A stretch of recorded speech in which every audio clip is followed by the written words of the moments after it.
আসসালামু আলাইকুম সম্মানিত দর্শক শ্রোতা, দেখতে পাচ্ছেন আমি তিনটি শালিক পাখিকে দেখাচ্ছি। তা আমার কাছে যেটা মনে হলো, তিনটি পাখি রয়েছে, এর মধ্যে দুজন হচ্ছে এক গ্রুপের, আরেকজন হচ্ছে আরেক গ্রুপের। তো মানুষের মধ্যে যে দ্বন্দ্বটা হয়, পশু পাখির মধ্যেও কিন্তু এমনই দ্বন্দ্ব হয়।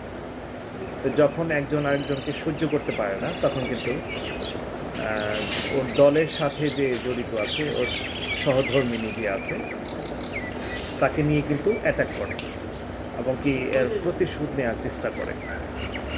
তো মানুষই যে শুধু আক্ষেপস্বরূপ আরেকজনকে আক্রমণ করে তা কিন্তু না, পশু পাখির মধ্যেও কিন্তু এ ধরনের অনেক আক্ষেপ থাকে, যার বহিঃপ্রকাশ কিন্তু আমরা এখানে দেখতে পাচ্ছি।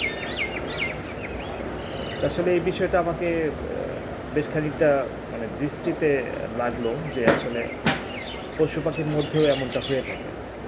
এর জন্য মূলত দেখানোর চেষ্টা করলাম। তো দেখেন শেষ পর্যন্ত কী হয়।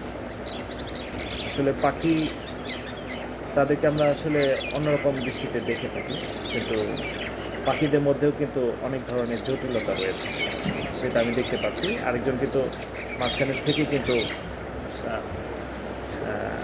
যার সহধর্মী যে রয়েছে, দেখেন শেষ অবস্থাটা কী করে। এটাই হচ্ছে জীবন। ঠিক আছে, মূল্যই নাই।